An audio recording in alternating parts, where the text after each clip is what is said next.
সত্যি দেখার মতো। ওই কিশোররা কলাবাজি দেখাতে পারে গঙ্গা বক্ষে। দুপুরের দিকে বাধাঘাটের ফেরিঘাটে গেলে দেখতে পাওয়া যাবে বেশ কিছু কিশোর নানা ধরনের খেলা দেখায় গঙ্গার জলে। সাধারণ মানুষ এটা দেখতে দেখতে অভ্যস্ত হয়ে পড়েছেন। জীবনকে বাজি রেখে এই ধরনের নিজেদের কলা প্রদর্শন করাকে কি বলবে তারা জানি না, তবে এটা দেখতে দেখতে প্রথম কথা এটাই মনে আসে, যে কোনো সময় ঘটতে পারে বড় সড় দুর্ঘটনা, চলে যেতে পারে বেশ কয়েকজনের প্রাণ।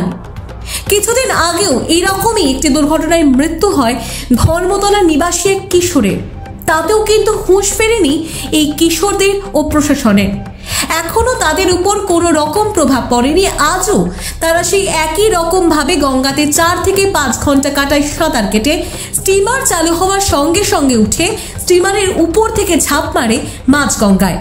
স্টিমারের টায়ার ধরে গঙ্গায় ভেসে বেড়ায় ওরা। এটা চলে বাধাঘাট থেকে নিমতলা ভূতনাথ ঘাট অব্দি। সাধারণ মানুষ বা জলপথ কর্তৃপক্ষ বারণ করলেও এই সকল কিশোররা তাতে কর্ণপাত করে না, এবং এই পরিপ্রেক্ষিতে যে কোনো সময় ঘটে যেতে পারে বড় রকমের দুর্ঘটনা। আশঙ্কায় থাকে সাধারণ মানুষ।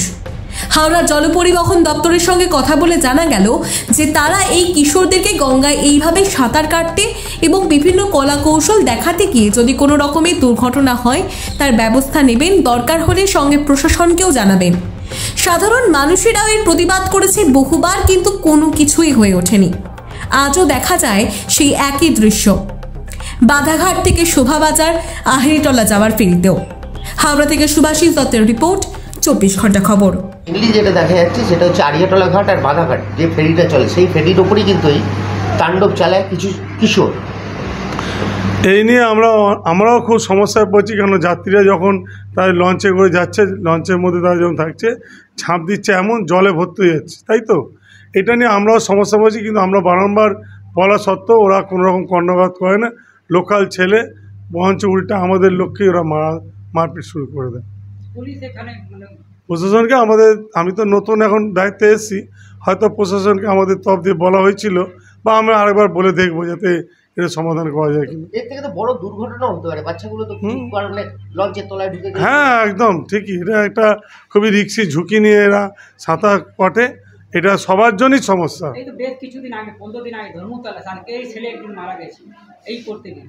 আবার এরা শিক্ষা পাচ্ছে না, তো পুলিশকে কি কঠোরভাবে একটা এই নেওয়া উচিত। আমরা প্রশাসনের সাথে কথা বলবো যাতে এইগুলো রোধ করা যায়, চেষ্টা করব। একটা প্রাণ বাঁচলেও বাঁচবে আর কি। অবশ্যই। বিশেষ করে যারা যাত্রী তাদেরও খুব সমস্যা হয়, এ নিয়ে কোনো সন্দেহ নেই, সত্যিই খুব সমস্যা হয়। জলপথ সমিতি থেকে কোনো নোটিশ বা কোনো দেবেন কি? হ্যাঁ, অবশ্যই আমরা প্রশাসনের সাথে নিয়ে আলোচনা করবো, তাহলে আমরা লিখিত চিঠি দেবো।